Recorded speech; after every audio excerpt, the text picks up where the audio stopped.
Sahanau Bhunaktu Sahaviryam Karavavahai Tejasvinavaditamastu Mavit Vishavahai. Om Shanti Shanti Shanti. Guru Brahma Guru Vishnu Guru Devo Maheshwaraha Gurureva Param Brahma Tasmai Shri Gurave Namaha. Chinmayam Vyapiyat Sarvam Trailogyam Sacharacharam Tatpadam darshitam yena tasmai Shri Gurave Namaha. Om Shanti Shanti Shanti. Vasudeva Sutam Devam Kamsa Chanuramardanam Devaki Paramanandam Krishnam Vande Jagadgurum Krishnam Vande Jagadgurum.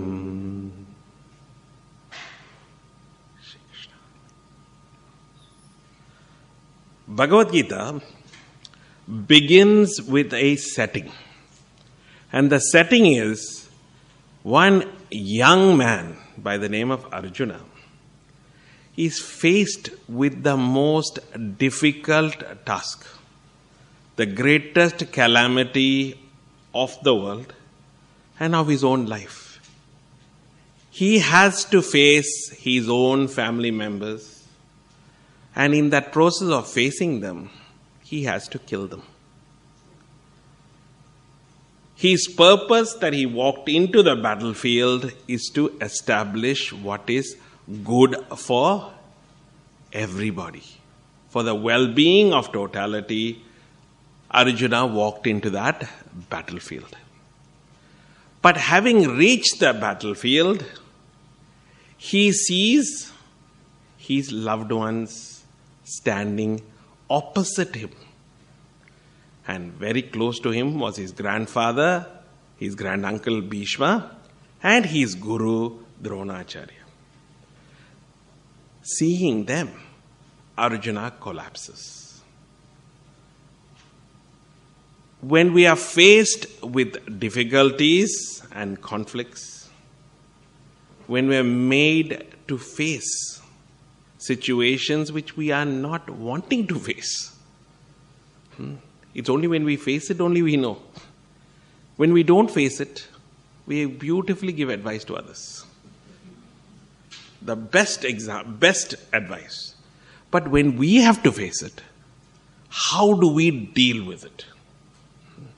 And many of us, even after many years of living, still go through this drama. And then the first reaction is what? That's it. I am going to leave all this and run away. We still do it. And that Arjuna also, his first reaction was, I will run away. But to run away, you must get support. You must do poll, vote. At that time, he didn't have WhatsApp to poll everybody. Right. But his closest, his best buddy. He looked at him. Oh Krishna. He doesn't want to say, I want to run away. But he hinted to Krishna. So Krishna took that painstaking, when your friend has already decided to run away. And most of us go for advice after deciding what we want. We just want support. Then if it doesn't work out, we can blame. That is why later on in chapter 18, Krishna will tell us also, those people who give advice. When you leave that person with the advice, leave them with that condition clause. Whatever you have understood, you practice that. You understood what I told you? Yes. Okay, whatever you have understood, you practice. That means onus is back on you. So, Krishna takes this painstaking 16 chapters. First chapter, he listened. 15 chapters after, he gave him all the knowledge. Having heard all of this, any change in Arjuna? Well, he has now become intelligent. He knows knowledge. And many of us who have been studying Bhagavad Gita probably are much better speakers than me also. And I know many of you are better speakers than I am. But the point is, we may be good speakers. But when the problem comes to look at us straight in the eye, we go back to the start. Which is what? Arjuna disease. Because knowledge, when we learn, we're looking at knowledge as something separate from us. That's why when we say, people say, I know this knowledge. So now I ask the question, do you know knowledge of the self or do you know self-knowledge? They're two different things. Knowledge of something is something separate to you. But when you say self-knowledge, it is knowledge about me. It's my own. So which knowledge do you want? No. Most of us have knowledge of the self. But when it comes to us, we crash. So therefore, having given him this knowledge, Bhagavan feels it's now time for Arjuna to self-evaluate. Because self-evaluation is the most important. And those of us who are in the Yuva Kendra, the Chik class, first chapter of self-unfoldment. What is it that Gurudev taught us? It is called introspection. Self-evaluation. This is not to evaluate the person next to you. It's very nice to evaluate other person, but we don't know what's in their head. They may look like holy or they may have holes also. We don't know. Right? So, it is a self-evaluation process. So, Krishna is going to hold a mirror in front of us. Because we are always seeing other people. So, when he holds a mirror in front, what are you seeing? There's the other person is there. But who is that other person? Oh, it is me. And how many of us are ready to evaluate ourselves? So therefore, are we going to trust Krishna with this mirror? Do we have conviction that Krishna is only going to show us for our welfare this mirror? So the first trust we must have is in the Guru himself. And the Jagat Guru is none other than Bhagavan only. That Ishvara, that Supreme Lord, who manages this entire universe. And he does a very good job. We mess it up, but he does a good job to maintain it. Right? Actually, he has the most hardest job. How many complaints we put? How many things, how many requests? This is what we call prayer. Bhujya Gurudev says, we don't pray on God, we pray on God. With demands. That Bhagavan, how much hard work? Now that Bhagavan is always thinking of our best interest. So he is going to hold that mirror. Are we going to trust him and follow this journey? Now, having done 16 verses, those of us who have done, and Arjuna also, and Arjuna did not even trust him, and Bhagavan showed him his full Vishwarup. Even after seeing that, does Arjuna trust Krishna? Do we trust Krishna? Having gone through all these verses and practiced, he's going to hold it in front of us. And when he holds it in front of us, are we going to hide behind excuses, or are we going to see it for ourselves? Because he's going to give us the naked truth. He's going to strip us apart, and here it is, whether we like it or not. Right? And the purpose of this is not to destroy us, but is to show us what is our current GPS position. We know how to use the GPS, but we are not looking at where we are. We want to reach the destination. We are imagining what the destination is. It's such a beautiful place. You read the Puranas, Vaikunta, Kailash, how many wonderful Saket, so many different names it's given. But what is that liberation? Even though they're giving all that, we will never understand it. But we want to get it, but we don't know where we are at.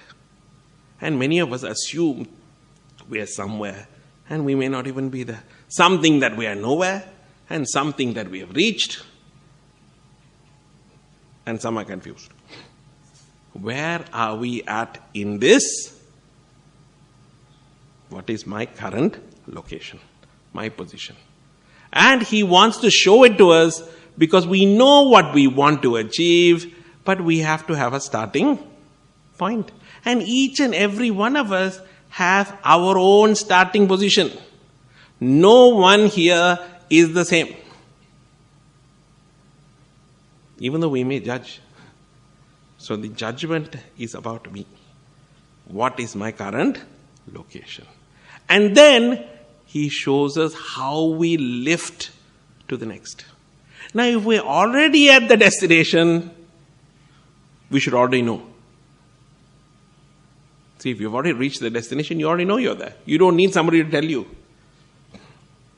You have decided to go to mother's house, your own mother's house. Right? The moment you see your mother, you know you've seen her or not. Does anybody tell you this is your mother? If they tell you, that means there's something else wrong. Right? So nobody needs to tell you the destination, because once you reach it, you know it. So the fact is that we have not reached.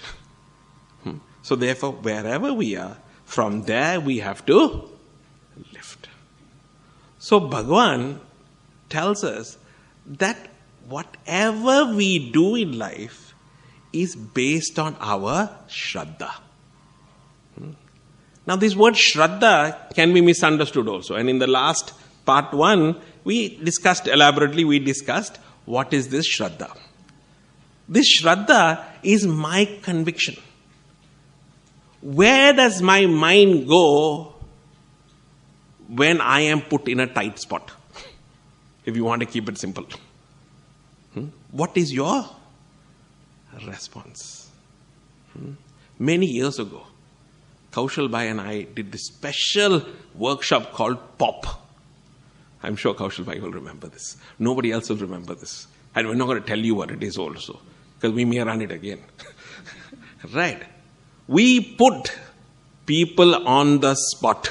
Because it's nice to have a discussion group on it and how amazing our answers is.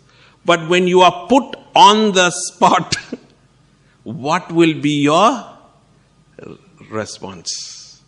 What is inside is what will come outside. And it was amazing. Those who spoke eloquently, I will do this and I will do that and everything. And that moment they went into, Bhagavan, please help. Very interesting.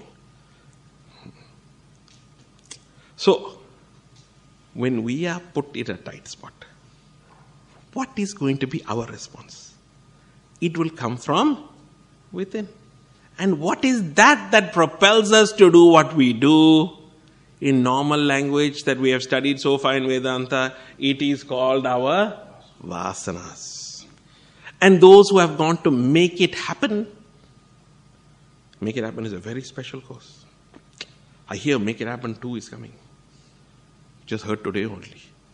And Make It Happen 2, those who have not done Make It Happen 2 and have done 1, this time when Pujya Swamiji comes will be the last time Make It Happen 2 happens in Australia or anywhere outside India. So if you have done Make It Happen 1 and have not done 2, better register. This is fresh off the, 1 hour ago. I'm sure some of you already know, because many people know other things before I know, but it's okay. For me, it is fresh.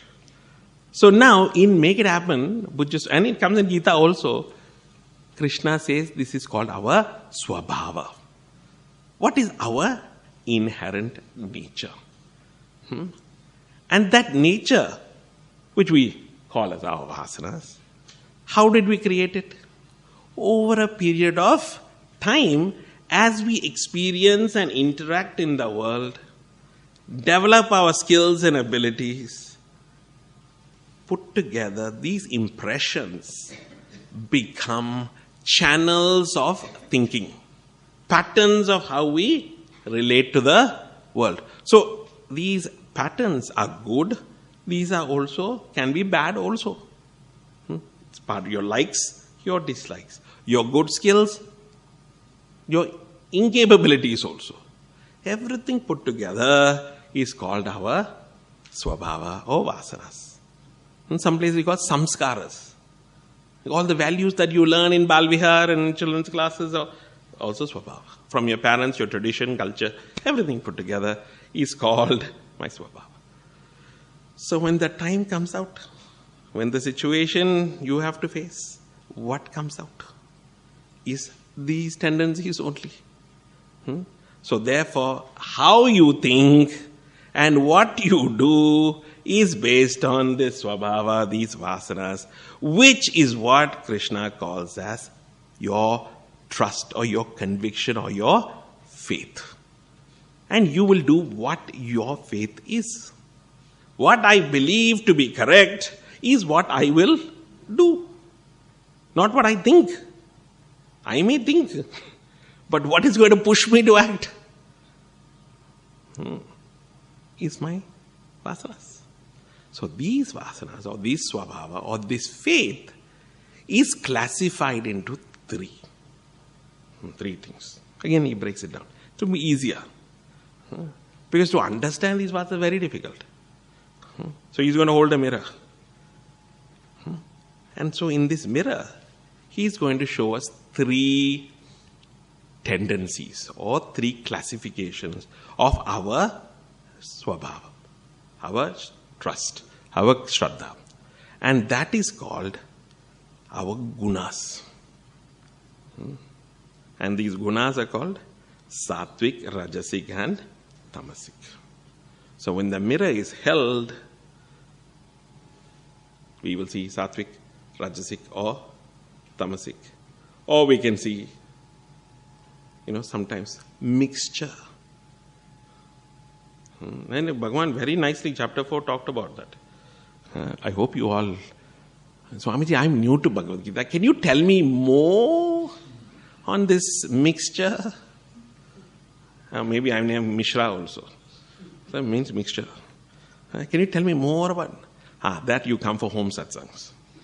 Or you start Monday Gita class. Right? Or now Stratvi is also starting chapter 3 now, so you can come for that. Right? There's many classes. Here we have no time because, restricted. I have to get on with it. Otherwise they're looking, Swamiji, already 8 o'clock going now. You haven't even started yet. Because everybody, I want to see the mirror. Let's get on with it. Right? So, Sattvic, Rajasic and Tamasic. So, who is this Sattvic person? Now, Bhagavan elaborately has explained in the previous chapter.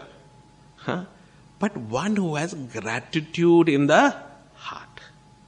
who has divine thoughts, not devil thoughts, devilish. Kindness is pouring out. And wisdom is not knowledge. Wisdom is understanding plus knowledge plus experience is called wisdom. So this wisdom. And one who takes responsibility and accountability. And as I was reflecting on these verses, I was watching my own actions. Later on I will give examples. Because sometimes it's good to have your own. Because see, this mirror is about me. Why I should think about you? So I should say, that Nandu one nice. No, but mirror is showing me. Right, so I should look at the mirror and reflect on myself. Very interesting. So, one who takes accountability and responsibility. One who is forgiving. And who is pure at heart. All this will come, what it is means also. And forbearance. Whenever you have to achieve something great, there will always be some obstacle will come. The greater the achievement you want to make, the greater the obstacle. So therefore, whenever you have great obstacles in your journey, know that you're on the right path. Don't sit there, what to do now, Swamiji? So many obstacles are coming. Are good? I'm told that Vishwamitra Rishi, or any Rishi for that matter, when they start lifting, and those of you also in meditation, you want to go into meditation, that time only somebody will come and knock on the door. Or somebody will send you a message. Or the Swami will message, urgently answer this call. What now? I wanted to meditate. And then in that meditation, what was so urgent from Swamiji? Right? Now what will you be thinking of me only? Instead of? Right? So, the ability to bear. Right? And the more we become sattvic, the more we are able to bear. Right? Because we start understanding that other people are also striving. Their intention is good. Nobody wants sorrow in their life. Does anybody want sorrow in your life? So even the actions they do is only out of looking for happiness or not. So the intention is not bad. They want to be happy. It's only thing is they're doing the wrong thing. Right? Wrong contact. So now we have to slowly help them also. But we have to be able to forbear. Forbearance. That titiksha is most important for a sadhaka. So this also comes under sattvic only. And keeping that mind calm. In Gita, in different places, Bhagavan teaches us what is yoga. The definition of yoga. In chapter 6, because the first 6 chapters is for the individual, me, the ego, to lift itself to the highest truth. Right? So already Krishna has shown the way. In chapter 6, he says that the greatest freedom is union, not union, but disunion, if that's such a word. Right? In English, very difficult to translate. Disunion with sorrow and misery. Means union with the highest. So that is chapter 6 he gives you. That's the final explanation it does on this particular yoga. Then, to achieve that in chapter 2, verse 50, I tell you, so you can go and look it, that I'm not bluffing to you. In verse 50, he tells you dexterity in action. Yoga karmasu kaushalam. Dexterity in action means efficiency in, not proficiency. Chicks, self-unfoldment. Difference between proficiency and efficiency. You will know Vishnu soon. Right. So proficiency, you have all the skills available, but when you need it, you can't use it. Now what use is that? It's being able to use it. So Dexterity in action, Gurudev goes. Skill in action. But to be efficient, what should your mind be? In verse 48 of chapter 2, he says, anybody know? Samatvam yoga uchyate. Samatvam yoga uchyate. Mind is equanimous. Does not get disturbed. How is this possible? Only with forbearance. For the goal, bear it. How strong is your goal? Then you are able to bear it. So therefore one needs to get to that equanimous state. And how to get to this equanimous state? Verse 47 of chapter 2. Karmanyeva adhikaraste ma paleshu kadachana ma karma phala heturbuhu ma te sangostva karmani. So that's how. Now we'll come to this later. Now let me not go into chapter 2 and then miss the point. So forbearance. And with forbearance come calmness of mind. Right? And the goal is what? Permanent happiness. And this sattvic person's goal is only the highest. My goal is to reach that infinite, that Lord, that self in me. That is my goal. Sattvic. Then comes the Rajasic person. Oh, what is this Rajasic person? Only thinks about myself. What's in it for me? What's my benefit? And to achieve it, very passionate. And full of desires. I want to achieve this, I want to get that, I want to get this. Full of desires. And that desire also with attachment. My way or hit the highway. And who do we worship? What is his altar of worship? The sattvic person altar of worship is God, the Atma, the Self. The altar of worship of the Rajasic person is the rich and the famous, the bold and the beautiful, the bald and the beautiful. Right? If you only watch that, you will know what it's all about. The young and the restless. And these are the days of our lives. What to do? Right? You see, it's all Rajasis.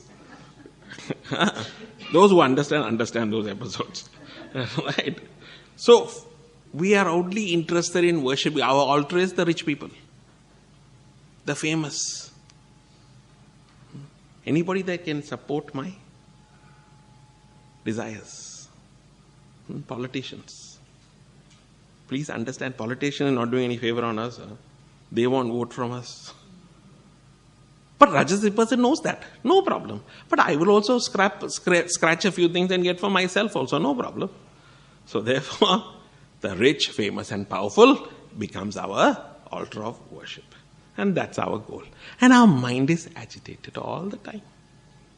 Occasionally there might be some peace. I'm not saying totally. I don't think anybody is totally Rajasic. They might have moments of peace. Ravana was also totally not bad. There was always a little bit of good also he had. Majority was bad. But we have episodes. Ravana. The untold story. We always want to. Karna. You know how Karna is so famously pointed out as the underdog. Poor fellow. And he is the most sweetheart of Mahabharata. Right. He was badly done for. No, he was badly done for. But the choices he made with his intellect, he destroyed himself. He got into trouble because of his wrong thinking. Right. But because of his charity, he got saved a little. That's why our chicks also, Swamiji, we must do Mahabharata on Karna. And I think that's a great idea. Let us ask Bujjo Swamiji. And Bujjo Swamiji never gets angry. And that time he said, what? That's all he had to say. I understood. what to do. I said, but Swamiji, they want to bring her. But why you want to bring a rogue into the limelight?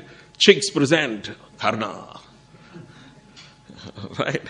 So what we have to understand is, everybody has good, everybody has bad. Some more, some less. This Rajasi person has got majority like that only. So, agitated mind. He wants to be happy, but his identification is in the world outside. Then comes our tamasic person. Doesn't know what is right and wrong. Totally and utterly selfish driven. Hook or crook, get what I want. Hook or full of ego, negativity, laziness, maximum gain, minimum or no effort. How nice. Who wouldn't want that? Freebie. When the tax, when Albanese comes out and says, we will give the middle class people extra $300. What a good man, Albanese. Good on you, man. $300, what is it going to do for you? $300, you'll blow it like that by going to eat in the restaurant. But congratulations, well done. Easy money, no? So easy come. But please remember, easy come. Unless you work hard for it and genuinely work for it, it will stay with you. So therefore, Bhagavan having indicated Sattvic, Rajasic, Tamasic very elaborately in previous chapters, right? In this chapter also, he introduces, reminds us of these qualities. So our aim is from tamas to lift ourselves to sattva, where my goal becomes single-pointedly on the truth. And everything I do, everything I speak, all my activities in my life is only towards that. Whatever is going to take me there is what I do. Then you have the Rajasic and you have the Tamasic. So these are the three stages of our evolution, our progress. Now, we're not here to look down on the Tamasic or the Rajasic. Say, I'm so Sattvic. The moment you say, I'm Sattvic, it's already gone. So therefore, don't even think about it. Just look at the mirror and evaluate yourself. So therefore, Bhagavan in verse 7 of chapter 17, he started to give us some life examples. Because when you hold a mirror, you want to see some stuff, no theoretical stuff. So therefore, he takes 4 major activities that you and I go through in life. And the first activity we saw was our most, what do they call it? Greatest preoccupation. And even if we don't want to, also we are occupied with it. It is called eating. Food. Food becomes the preoccupation. It's called ahara. So ahara is explained. And this in the previous yajna, we had elaborately looked at the sattvic, rajasic and tamasic aspects of food. Now, food is not sattvic, rajasic and tamasic. Food is food. Right? Food has its own nature. But who has the taste for that food? Right? Not everybody will eat the same thing. A good hot coffee. Okay, in this weather, cold coffee. Who would want to take it? Not everybody will drink coffee. Otherwise, the coffee shop owner will be the richest man in the world. Then he will say, okay, coffee is one thing. I will add orange juice also. Variety of juices. Because why? Not everybody will buy coffee, so juices. Then he say, organic biscuits. See, variety. Because everybody will have their own identification to it. So therefore, what is sattvic food that we have taste for? Am I a sattvic person? So hence, what is classified as sattvic? So that the sattvic person can see, oh, I actually eat these things. So therefore, because what is inside as my vasanas cannot be seen with my mind and intellect. Because my vasanas is behind the mind and intellect. It's subtler. So therefore, I can only see it when it expresses outside. So if I have a chili vasana, then you know what is that vasana. If I have a sweet vasana, either you become diabetic or you know that how many boxes of sweets you have in your cupboard and how much is left over after you go shopping. So this is what Bhagavan has told us. And I was thinking of an example, how to this mirror. When you go to the dentist, right, and then they have that little spoon thing that goes into your mouth because they can't really see the back, the little mirror, and then they start poking, right, and then they tell you, you have such good teeth, but there are some holes there.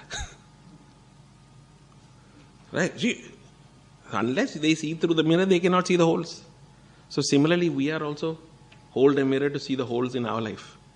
Where are our weaknesses and how are we going to strengthen?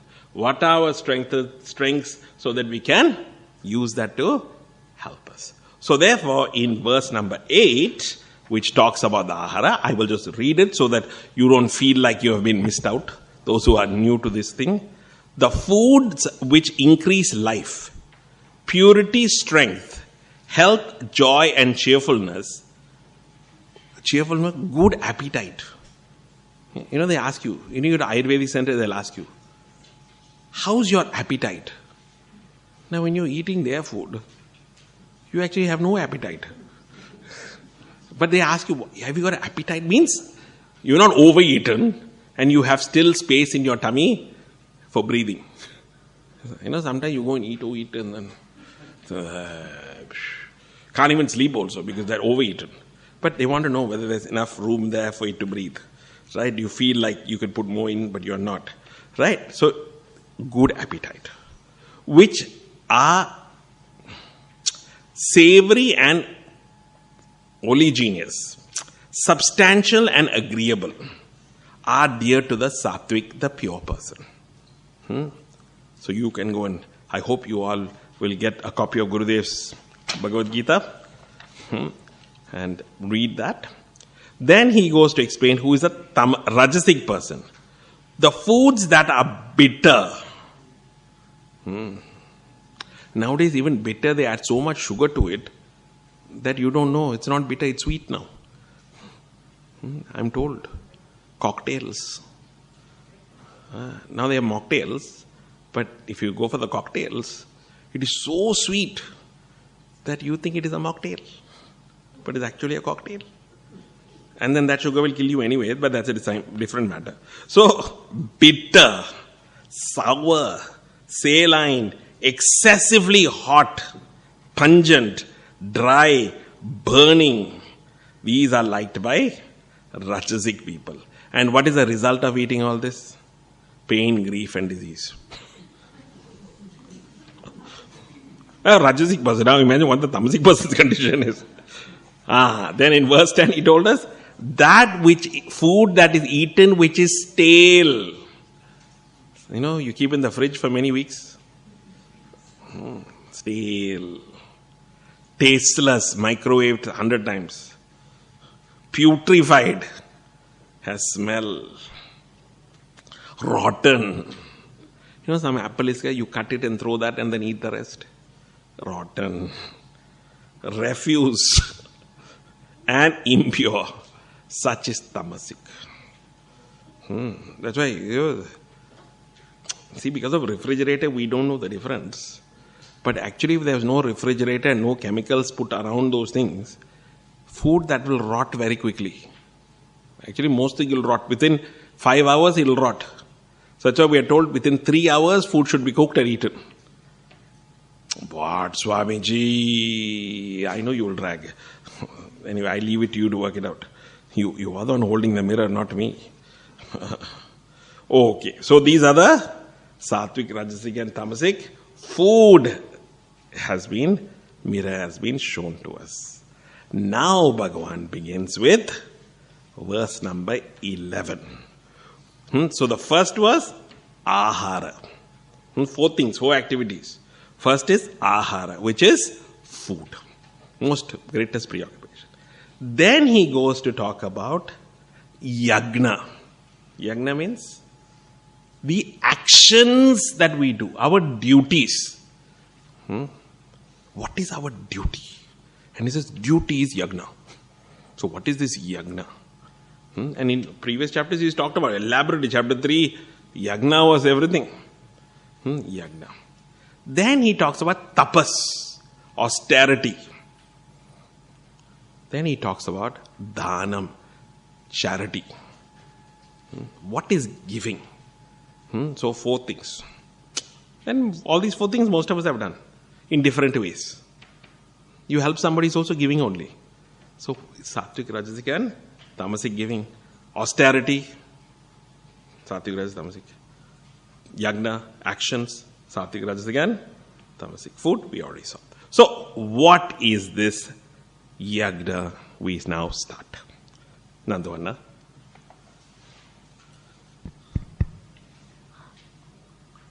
Apalakankshibiryajnaha vididrishto yajyate yashtavyameti manaha samadhaya sasatvikaha. So Gurudev translates here, that sacrifice which is offered by men without desire for fruit and as enjoined by ordinance with a firm faith, that sacrifice is a duty. And this is of a sattvic person or a pure person. So that sacrifice which is offered by people. So that sacrifice. So what is sacrifice? And the moment we hear the word sacrifice, we immediately think compromise. You tell somebody sacrifice. Marriage should always be about sacrifice. No, Swamiji, it is compromise only. No, Krishna is saying sacrifice. So what is this sacrifice? And why should I sacrifice? Compromise I don't mind, but sacrifice. And so in chapter 3, Arjuna had this question to Krishna. Why sacrifice? He also gave him a look. You know, when you have a look, you know. Right? So therefore, Bhagavan says that the whole world works on sacrifice only. The real world. Not me who sees through my sattvic, rajasic, tamasic world. But the world which is natural works in the spirit of yagna. Selfless activity for the well-being of totality. So therefore, which verse was that, Swamiji? That you have to go and find in chapter 3. But he says, Annad bhavanti bhutani. Parjanya anna sambhavaha. What is this? From food comes all beings. From food comes all beings. So all of us came from food. All of us came from food? Yes, all of us came from food. And this food came from rain. And rain came from yagna. Rain came from yagna. Yeah. Food came from rain. And we came from. I can understand. My father and mother ate. And then I became the seed. And here I am. Thank you very much. I appreciate my father and mother. So does the rest of us here. Then food came from. Cannot grow without rain. That also scientifically we can understand. But the rain came from yagna, sacrifice. So we have to think a little. From that big, mighty ocean. Those of you who love going to the beach, you might see Madhav there. He's the lifesaver. So in that big ocean, we have to understand how rain came. That mighty ocean of water, happily dancing away in the ocean, decides when that beautiful hot Sydney sun today is shining above brilliantly, in that heat, what did the water in the ocean do? It sacrificed. It sacrificed its water nature to become vapor. And that vapor rose up. And as it rose up, Uncle Wind came and pushed it up together to form clouds. And when it formed clouds, now each one did not fight with each other. Each wave, and then they started fighting up there. I am not going to become one with you. They came together as cloud. And then another cloud was formed. And then they came crashing in each other with love. That's why if they don't love each other, it will be a total disaster. Maybe they don't love. That's why thunderstorm and lightning happens. I don't know. Right? But they come together. So they sacrifice the individuality to become one big fat rain cloud. Dark. And it gets pushed by the wind. And then when that cloud is so heavy, it doesn't say why I should give it to these useless people down there.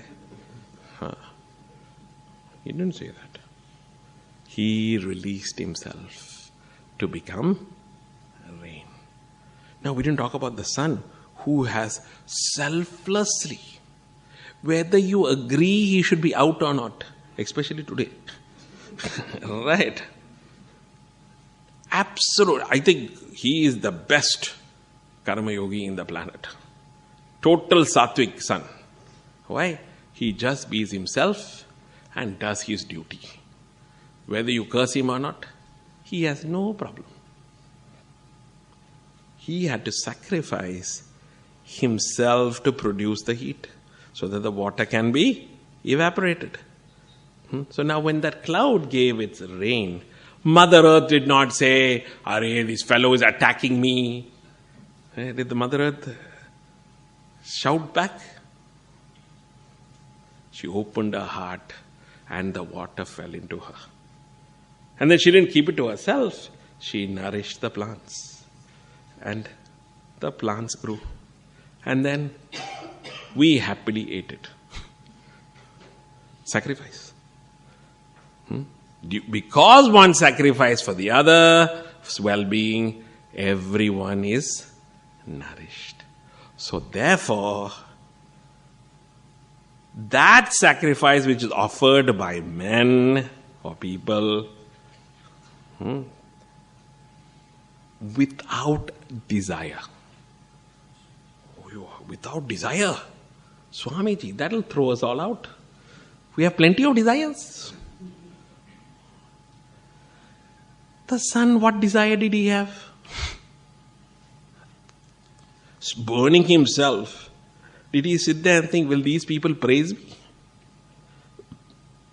No. When the rain came, how many people danced in the rain and how many people complained?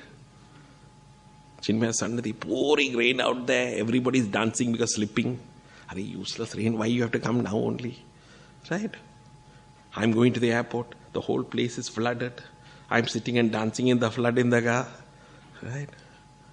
He is pouring. You are in the wrong place. So what you have to understand is that one living according to their nature and being fulfilled by their nature. Now what does that mean? If I have been brought up by the universe, say for instance I am a doctor, right? Say I have studied to do medicine, right? Not everybody can do medicine.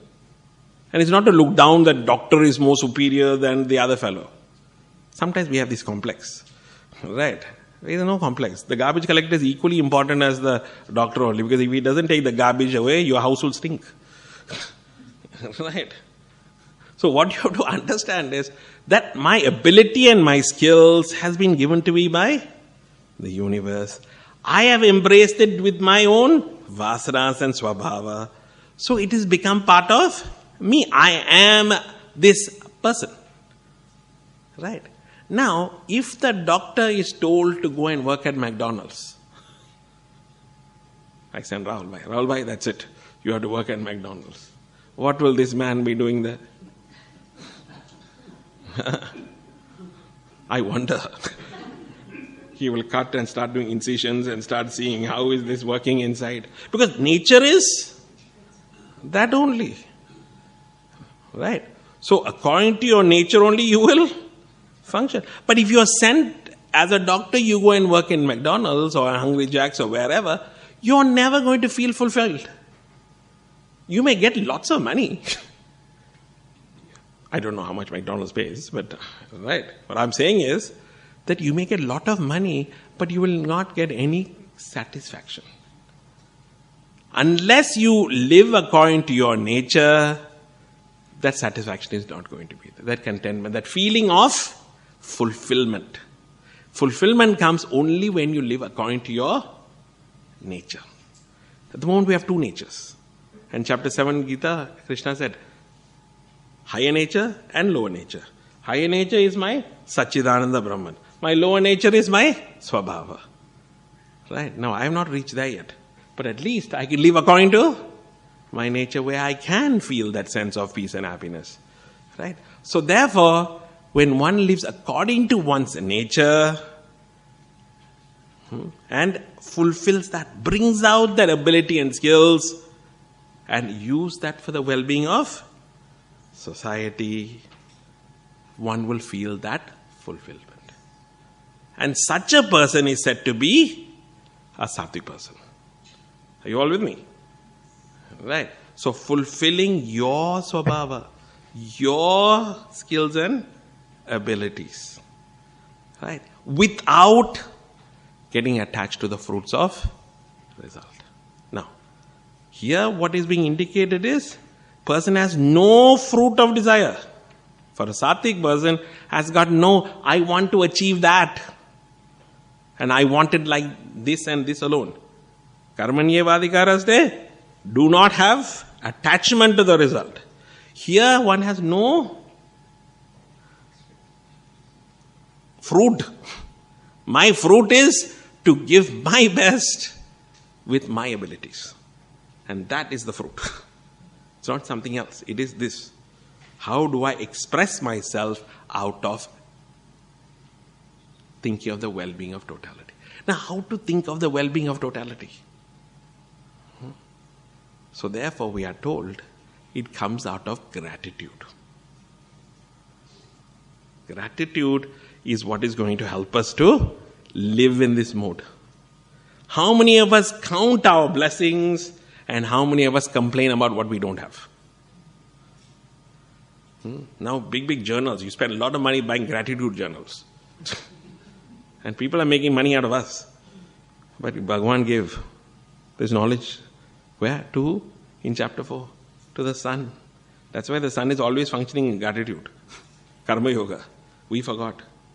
And then we have to pay for books. So therefore, in gratitude. Now what are the things I should be grateful for? There are 5 things I have to be grateful for. And one thing is time. And what are these 5 things? I better tell now only, finish this. Right? What are these 5 things? I should be grateful for nature. How many things we are destroying in this world? Nature, we should look after. We want to go into other worlds, other planets to look how we can move there. Fix up nature here. Stop polluting it. It will fix up by itself. So therefore, Devarin for nature. Then Rishirin the knowledge and the culture and tradition that has been given to us by our Guru. Our own Guru and the rishis of the parampara all the way up. Right? That gratitude must always be there. Even if you've got enlightened. How many of the masters, we will listen to Puja Gurudev when he talks about Taponji Maharaj. He can't even speak. What my Guru gave me, how can I speak about such a master? See, Guruji talk about Gurudev. We have one exception to the whole game. He's Buju Swamiji. He talks about all of them. That is a blessing. Otherwise, how will we know about these masters? So Guruji always says, Guruji, can you talk about Gurudev? No, you go and ask your Swami. He only will tell stories. I am not telling anything. How can I tell? Because sometimes some people have gift. Puja Swami has gift. Like that. But otherwise the student, and he also when he speaks, out of that gratitude only. Who are we without? Right? Whatever position we have in this ashram, in the mission, whoever we may be, as sevaks, etc., without him, who are we? Right? That gratitude should be in our heart when we serve. And that ability that God has given me this opportunity to serve. That I'm able to use my ability. But what to do? When I start using it, get a bit of fame and glory, ego comes. How I talk to my Guru. Right? We forget. So we must understand that gratitude must always be that without my teacher, who am I? Right? That gratitude. And it's not lip service. All the time I must be thinking in my head.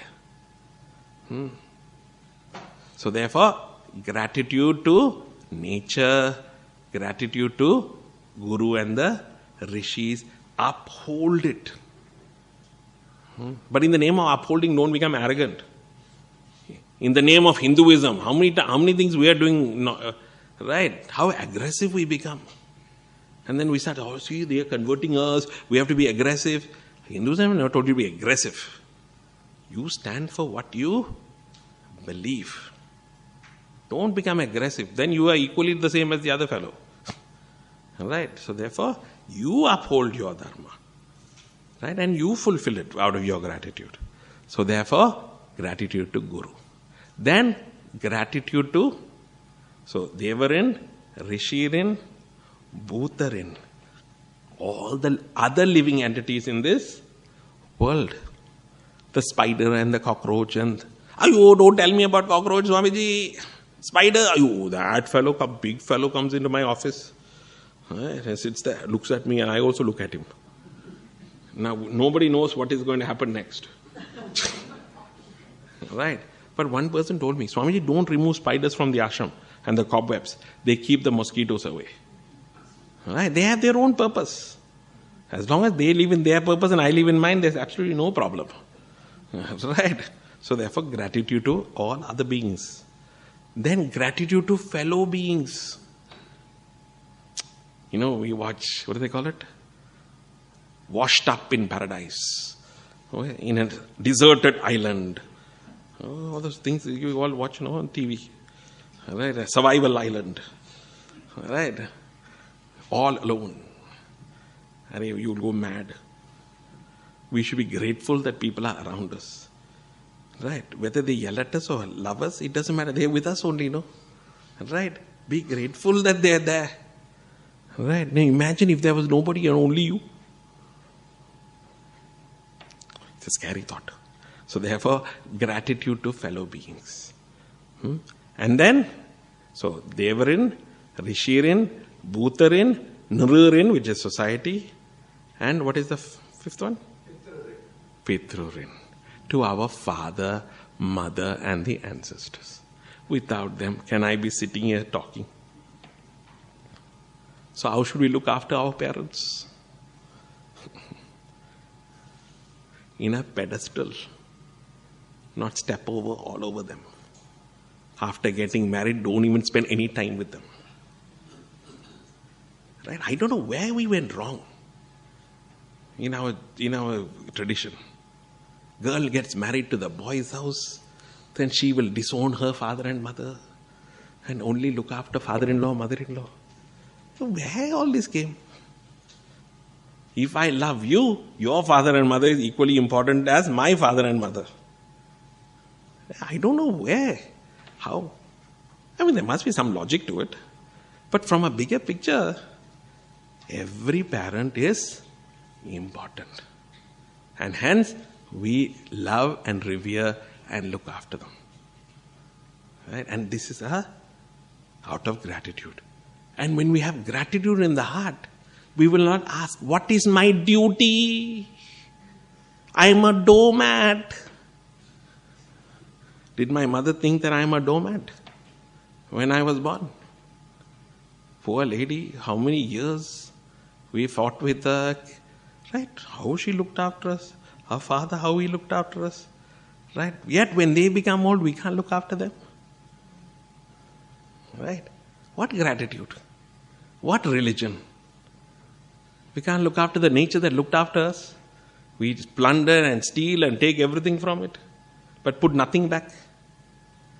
Guru gives us so much, but how we talk to our Guru, how we serve, each one of us have to think. So therefore, one who works and lives in this sacrifice without desire, supported by the scriptures, with this firm conviction,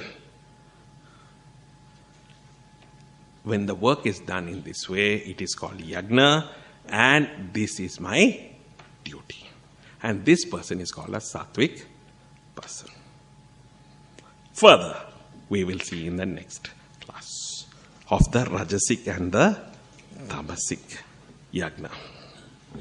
Om Purnamada Purnamidam Purnat Purnamudachyate Purnasya Purnamadaya Purnameva Vashishyate. Om Shanti Shanti Shanti. Hari Om Shri Gurubhyo Namah. Hari Om.